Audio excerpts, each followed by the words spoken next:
नमस्कार दोस्तों, स्वागत है आपका हमारे YouTube चैनल में। तो कैसे हैं आप सब? आशा करता हूं आप सभी अपने घर में स्वस्थ होंगे, सुरक्षित होंगे और पढ़ाई पर भी विशेष ध्यान दे रहे होंगे। तो जैसे कि हमने पिछले लेक्चर में बौद्ध धर्म के शुरुआती चरण के बारे में पढ़ा और साथ साथ गौतम बुद्ध जी के जीवन परिचय के बारे में पढ़ा था, तो आज हम पढ़ने वाले हैं उनके सिद्धांत और शिक्षाओं की ओर। ये उनके कुछ सिद्धांत और शिक्षाएं हैं जो कि मेंस के पॉइंट ऑफ व्यू से बहुत अधिक महत्वपूर्ण है। ये सभी अपने आप में 3 नंबर 6 नंबर के मेंस के क्वेश्चंस भी हैं। मैं आपको समय समय बताते जाऊंगा किस तरह के क्वेश्चंस पूछते हैं और इसे किस तरह से लिखना है जिससे कि आपकी आंसर राइटिंग बेहतर तरीके से हो सके। आइए एक एक चरण की ओर हम बढ़ते हैं। पहले हम देखते हैं इनके 12 पॉइंट्स कौन कौन से हैं जो हम लिख सकते हैं। जैसे मेंस में अगर आ गया कि बौद्ध धर्म की शिक्षाओं और उनके सिद्धांतों के बारे में विस्तृत वर्णन कीजिए, तो अगर ये दीर्घ उत्तरी क्वेश्चन में आता है, अर्थात 15 नंबर के मेंस से क्वेश्चन में आता है, तो आपको निश्चित तौर से इन पॉइंट्स को लिखना पड़ेगा और कुछ हद तक डिस्क्राइब भी करना पड़ेगा। आइए एक पॉइंट्स की ओर देखते हैं। जैसे गौतम बुद्ध ने सर्वप्रथम आर्य सत्य के बारे में बताया है, अर्थात 4 आर्य सत्य हैं उनको बताया है। और आर्य सत्य का अनुसरण किसके अनुसार करना है? अष्टांगिक मार्गों के अनुसार करना है। इसके बाद तीसरा पॉइंट है मध्यम मार्ग का अनुसरण। चौथा है दक्षशील क्या है या दशशील क्या है। पांचवा जो है क्षणिकवाद के बारे में बताया गया है कि क्षणिकवाद किस तरह से संसार को अपने अंदर समेट रहा है और इस क्षणिकवाद में नहीं होना है। ठीक है।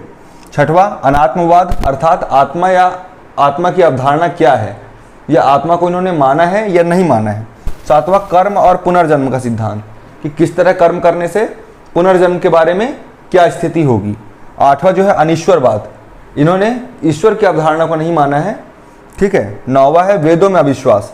वेदों में अविश्वास होने के कारण ही इन धर्मों का उदय हुआ, क्योंकि वेदों में जो था बलि और कर्म कांडों का काफ़ी हद तक प्रयोग बढ़ गया था, जिसके कारण जो है बौद्ध और जैन जैसे धर्म यहाँ पर हमें देखने को मिलते हैं। इसके अलावा इन्होंने जाति प्रथा का विरोध किया, क्योंकि उत्तर वैदिक काल में 6वीं शताब्दी के आसपास में जाति प्रथा और बलि कर्मकांड जैसी चीज़ें इतनी अधिक तरीके से बढ़ गई थी कि यह समाज को नकारात्मक रूप से आगे बढ़ा रही थी, अर्थात समाज की दिशा अवरुद्ध हो गई थी। लोगों में एक दूसरे के प्रति जाति और भेदभाव को काफ़ी हद तक बढ़ावा मिला। इसी को दूर करने के लिए बौद्ध और जैन जैसे धर्म सामने आए, जो कि एक अच्छा सामाजिक प्रयास माना जा सकता है। इसके अलावा निर्वाण और मोक्ष की प्राप्ति क्या है, इसके बारे में बुद्ध ने बताया है। और 12वां जो है प्रतीति समुत्पाद। प्रतीति समुत्पाद क्या है ये हम अभी पढ़ेंगे। तो पहले पॉइंट से मैं बढ़ता हूं, आगे करता हूं शुरुआत। आर्य सत्य क्या है? महात्मा बुद्ध ने दुखों को जानने और दुखों से निपटने के लिए, अर्थात निर्वाण प्राप्ति के शुरुआती चरणों के लिए आर्य सत्य के बारे में कहा है। इन्होंने 4 आर्य सत्य बताया है कि उनके 4 आर्य सत्य कौन कौन से हैं। जैसे दुख समुदाय, दुख निरोध और दुख निरोध गामिनी प्रतिपदा। ये अपने आप में अति लघु उत्तरीय क्वेश्चन के रूप में बन सकते हैं और कई एग्जाम्स में आ भी चुके हैं। तो आपको ये चीज़ जानना है, इसीलिए हमने इसकी परिभाषा लिखी है। आपको किस तरह से इसे समझना है और बाद में अपने तरीके से समझ के साथ विकसित करने के बाद अपने तरीके से किस तरह से इसको लिखना है, यह भी हम आपको शैली बता रहे हैं। तो देखिए, दुख किसे कहते हैं? क्षणिक खुशियों को ही अपना सुख मानकर बाकी के भविष्य के लिए आप जो है अदूरदर्शिता दिखाएं, यही दुख है। आपने सोचा कि आज मुझे खुशी मिल गई है तो यही सुख है, यह सुख नहीं है। आगे आने वाले समय में आप जानते हैं जीवन जो है निरंतर चलते रहने का नाम है और सुख के साथ साथ दुख भी उसका कारण बनता है, तो यही दुख कहलाता है। अब इसके बाद इन्होंने दुख समुदाय के बारे में बताया है कि दुखों का जो मूल कारण है वह क्या है? तृष्णा, मोह, माया। साथ साथ काम को भी इन्होंने दुख का मूल कारण बताया है कि अगर आप तृष्णा करेंगे, किसी के मोह में फंसेंगे या माया के बारे में सोचेंगे, माया अर्थात धन संपदा, इसके बारे में अगर आप सोचेंगे तो यह दुख समुदाय है। इसके बाद इन्होंने तीसरा पॉइंट बताया दुख निरोध, कि दुख का निवारण कैसे किया जा सकता है। इन्होंने बताया दुख से मुक्त होने के लिए कारण का निवारण आवश्यक है, अर्थात पहले दुख के कारण को समझो और फिर उस कारण का निवारण करो, यही दुख निरोध कहलाता है। अब उन कारण का निवारण किस तरह संभव है, तो उसके लिए इन्होंने दुख निरोध गामिनी प्रतिपदम बताया है। मगर इन्होंने ये भी बताया कारण का निवारण करने से ही निर्वाण की प्राप्ति हो सकती है, अर्थात अगर आपको निर्वाण प्राप्त करना है तो पहले तृष्णा मोह माया से मुक्त हो जाइए, उसके बाद अपने दुख के कारणों को पहचानिए और उन कारणों का निवारण कीजिए। इसके पश्चात ही आपको निर्वाण की प्राप्ति हो सकती है। चौथा पॉइंट जो देखते हैं हम, दुख निरोधगामिनी प्रतिपदा।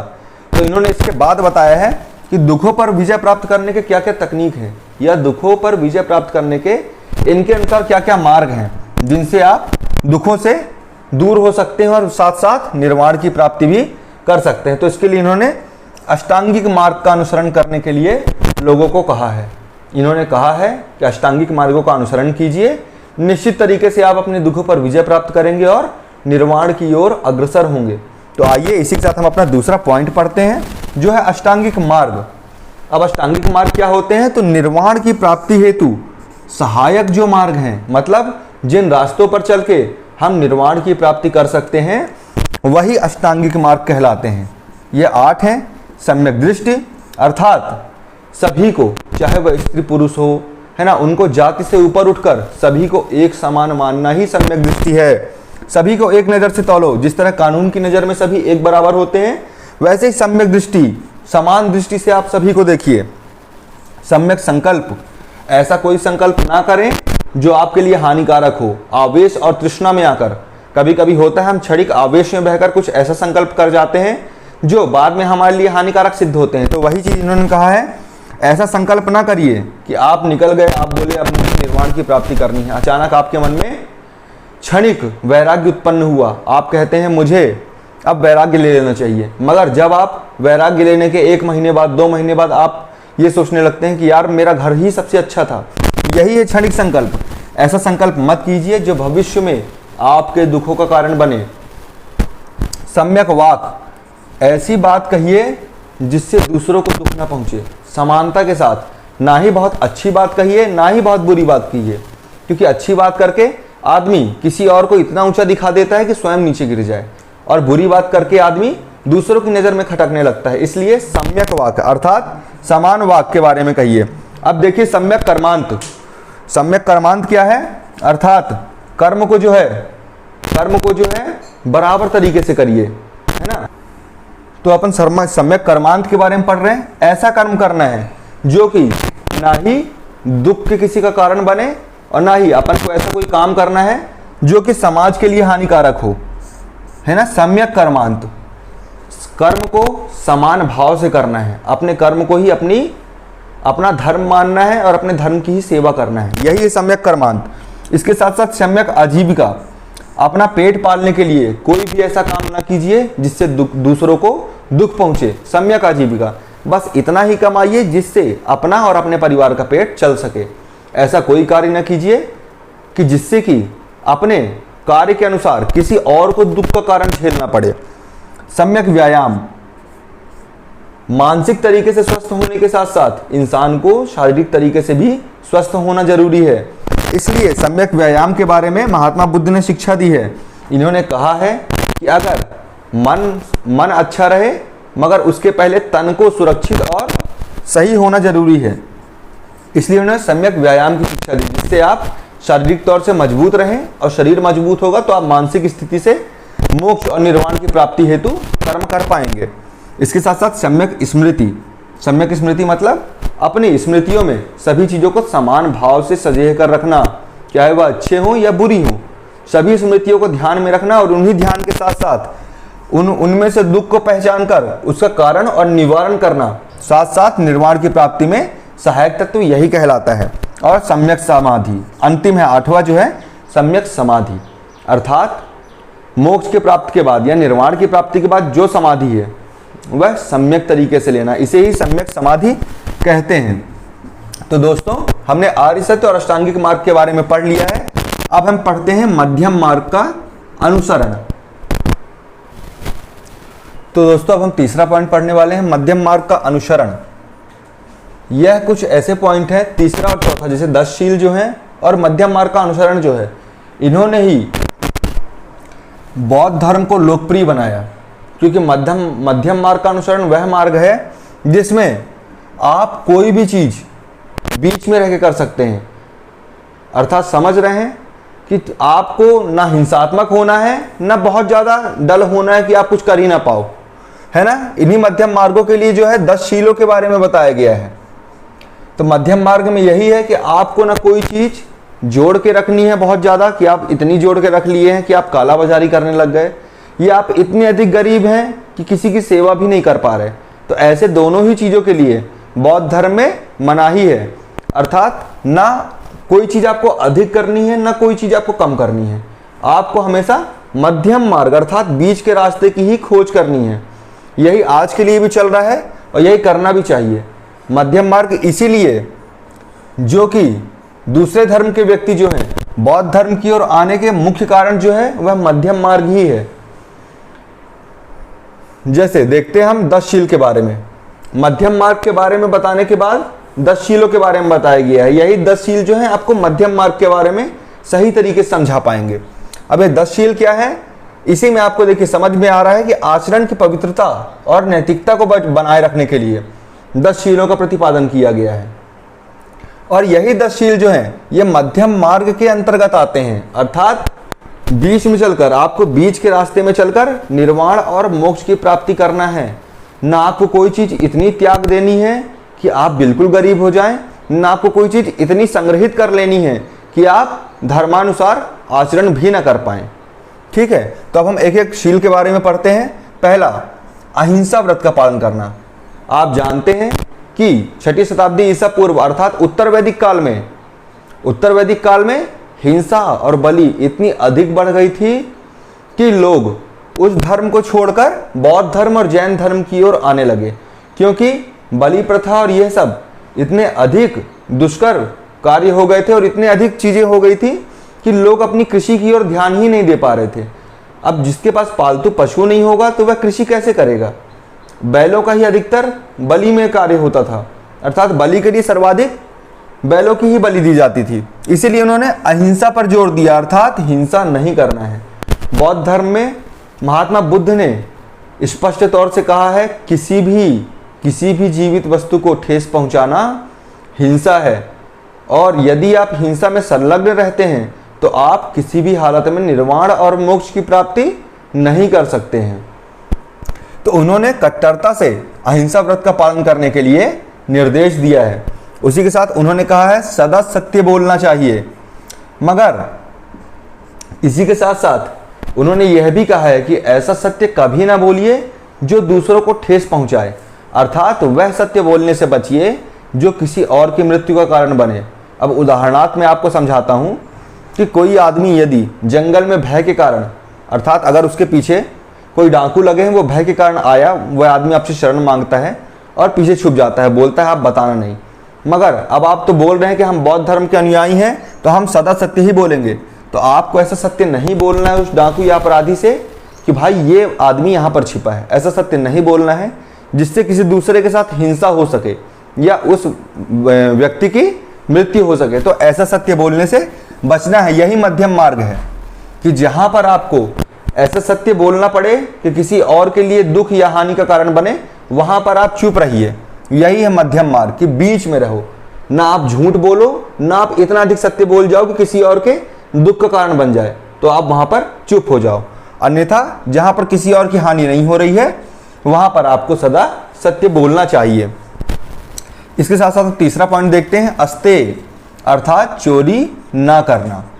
अब यह सब पॉइंट जो है अगर इन्हें आप ध्यान से देखें तो यह शूद्र वर्ग के लिए बहुत ही अच्छा प्रयास था, क्योंकि शूद्र वर्ग को आकर्षित करने के लिए इन सब में से कई पॉइंट्स मैं आपको बताऊंगा। जैसे अस्तेय या चोरी ना करना, शूद्र वर्ग के लोग है ना चोरी में विश्वास नहीं रखते थे।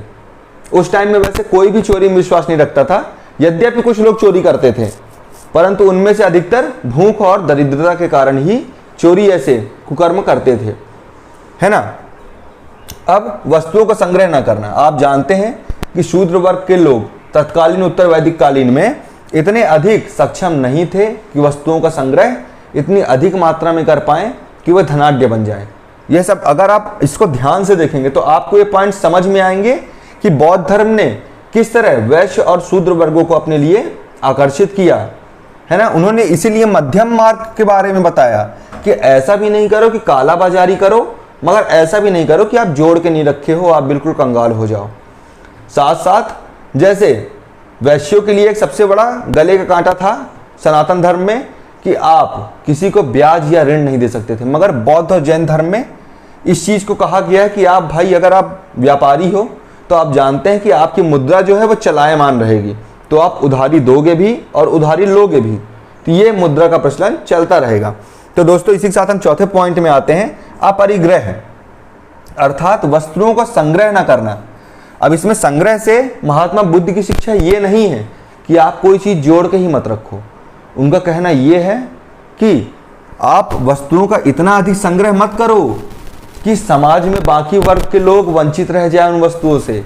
जैसे आज के डेट में भ्रष्टाचार होता है, क्या कोई सरकारी कर्मचारी इतनी सैलरी नहीं पाता है कि वह अपने जीवन का निर्वाह कर सके? तो आपका जवाब होगा पाता है।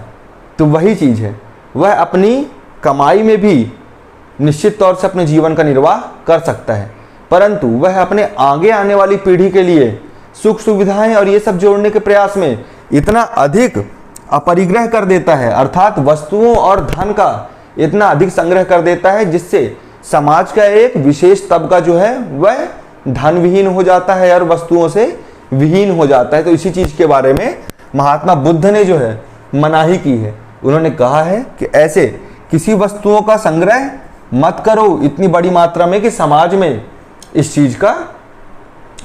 चीज की हानि हो जाए, है ना, अर्थात वस्तुएं दूसरों को ना पहुंचे ऐसा कार्य ही मत करो।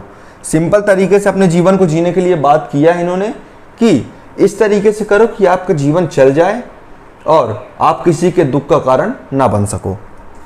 अब पांचवा पॉइंट देखते हैं, ब्रह्मचर्य। अब ब्रह्मचर्य अर्थात भोग विलास से दूर रहना। आपको सबको पता है कि भोग विलास में लिप्त रहकर कोई भी आदमी निर्वाण या मोक्ष की प्राप्ति नहीं कर सकता है, और बुद्ध धर्म में विशेषतः निर्वाण और मोक्ष की प्राप्ति पर विशेष बल दिया गया है। आपको संतुलित रहने और मध्यम मार्ग का अनुसरण करने के लिए, है ना, इसीलिए आपके ऊपर जोर दिया गया है कि आप संतुलित मार्ग और मध्यम मार्ग का प्रयोग करें, जिससे आप दुखों से भी बच सकें और किसी भी तरीके से किसी के कष्ट का कारण भी ना बन सके। सातवां है नृत्य गायन का त्याग करना। आप जानते हैं इसमें इनका निगेटिव पॉइंट ऑफ व्यू मत देखिए कि नृत्य और गायन अर्थात ये तो कलाओं का बहिष्कार करने के लिए कह रहे हैं, बिल्कुल नहीं। उन्होंने इस तरह की कला का बायकॉट करने के लिए बिल्कुल नहीं कहा था। उन्होंने नृत्य और गायन को इसलिए कहा था कि सार्वजनिक स्थलों में जब नृत्य और गायन होता है तो उसके साथ साथ भोग विलास की वस्तुएं बढ़ती जाती हैं, और भोग विलास बढ़ेगा तो आपके मन में कभी भी निर्वाण और मोक्ष की प्राप्ति के लिए कोई भी सही कर्म नहीं हो पाएगा।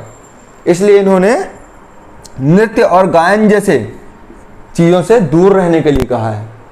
ठीक है, तो आपको इस चीज को निगेटिव में बिल्कुल नहीं लेना है, पॉजिटिव वे में लेना है। ये सभी मध्यम मार्ग है कि आप इतना ज्यादा ना करें और इतना बिल्कुल भी ना करें कि आप बिल्कुल भी हीन हो जाएं, है ना। ये सभी मध्यम मार्ग के अंतर्गत ही है। अब जैसे देखते हैं हम सुगंधित पदार्थों का त्याग करना। आप सभी जानते हैं सुगंधित पदार्थ ये जो है ये सब भोग विलास की विषय वस्तु हैं, और भोग विलास से किसी भी तरीके से आप निर्वाण और मोक्ष की प्राप्ति नहीं कर सकते।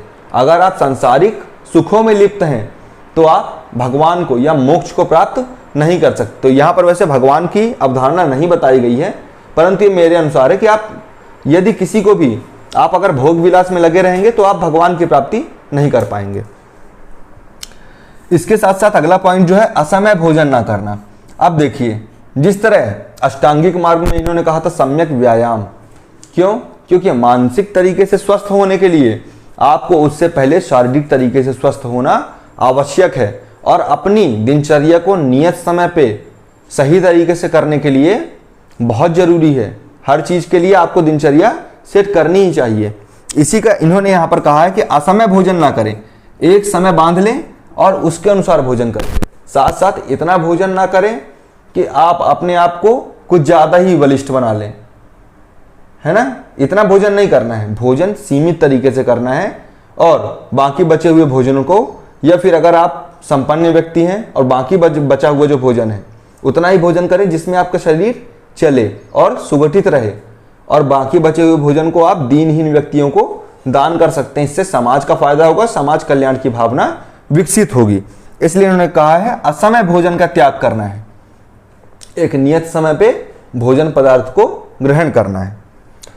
फिर देखते हैं जैसे कोमल शैया का त्याग करना। आप सभी जानते हैं अगर कोमल शैया में रहेंगे तो किसी भी तरीके से निर्वाण और मोक्ष की प्राप्ति नहीं कर पाएंगे। आज भी हम देखते हैं हमारे जो बौद्ध गुरु हैं वह सभी सामान्य तरीके से जमीन पर आसन लगाकर और उस पर ही सोते हैं, है ना। तो हम सब देखते हैं कि वह इतने बड़े बड़े धार्मिक संत होने के साथ साथ अपने आप को मध्यम मार्ग का अनुसरण करने की शिक्षा देते हैं। यही बौद्ध की शिक्षा है, यही भगवान बुद्ध की शिक्षा है और यही बुद्ध धर्म का मुख्य लक्ष्य है कि इंसान को किस तरह संयमित और संतुलित तरीके से जीवन यापन की पद्धति सिखाकर मोक्ष और निर्वाण की प्राप्ति में कैसे सहायक बना जा सकता है। अगला पॉइंट देखते हैं कामनी और कंचन का त्याग करना।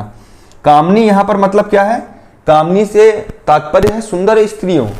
अब इसका मतलब यह नहीं है कि पत्नी का त्याग करना, इसका अर्थ यह है कि अपने मानसिकता को इस तरह से सजो के रखना कि आप अन्य स्त्रियों के लिए किसी भी तरीके से कोई दुर्व्यवहार या दूसरी भावना कोई भी न लाएं।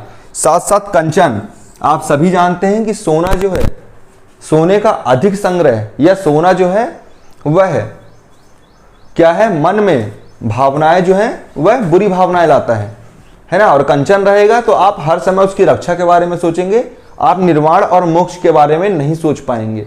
आप सभी जानते हैं कि जितने भी धनाढ्य व्यक्ति आपने देखे होंगे, अगर वह सभी अपने धन और संपत्ति के लिए एकदम जागृत हैं कि नहीं हमें अपने धन और संपत्ति की रक्षा करना है, तो उनके दिमाग में भगवान का ख्याल या फिर निर्वाण और मोक्ष का ख्याल बहुत ही कम मात्रा में आता होगा, है ना। तो इसलिए इन्होंने यहां पर कहा है कि कामनी और कंचन जैसे चीजों का त्याग करना है ना। हमें कोई भी चीज इतनी अधिक जोड़ के नहीं रखनी है कि वह अपरिग्रह के अंतर्गत आ जाए, है ना। इतना ही जोड़ के रखना है जिससे हमारा भी काम चल सके और हमारे द्वारा समाज का भी कुछ उपकार हो सके। तो इन सब कार्यों के बारे में कहने के लिए बुद्ध ने शिक्षाएं दी हैं और यही इनके सिद्धांत भी हैं। दोस्तों यह चीज याद रखनी बहुत महत्वपूर्ण चीज है ये कि यह अति लघुत्तरी में आता है और यह लघुत्तरी अर्थात मेंस के 6 नंबर के क्वेश्चनों में सीधे सीधे पूछा जा सकता है। साथ साथ आपसे यह पूछा जा सकता है कि अस्तेय की परिभाषा क्या है। हम सभी जानते हैं 2000 मेंस का जो एमपीपीएससी का सिलेबस है उसमें आपको एक निश्चित शब्द सीमा के अंतर्गत ही लिखना है ना। तो अहिंसा, अब अहिंसा को क्या कहते हैं? अर्थात किसी के साथ हिंसा ना करना। कुछ निश्चित तरीके से आपको ऐसा लिखना पड़ेगा, है ना, कि आप उसके लिए सही तरीके से नंबर को प्राप्त कर सकें। जैसे अस्तेय, अस्तेय का क्या अर्थ होता है? चोरी ना करना। अपरिग्रह अर्थात वस्तुओं का संग्रह ना करना। तो अब ये 2020 के मेंस में अति लघुत्तरी क्वेश्चनों के रूप में भी बन सकते हैं। तो आपको इन सब चीजों को बहुत ही ध्यान से पढ़ना है। तो दोस्तों आज के शुरुआत के हमारे 4 पॉइंट कंप्लीट हो गए हैं और अंतिम के जो पॉइंट्स हैं वो हम आपको अगले लेक्चर में बताएंगे। नमस्कार।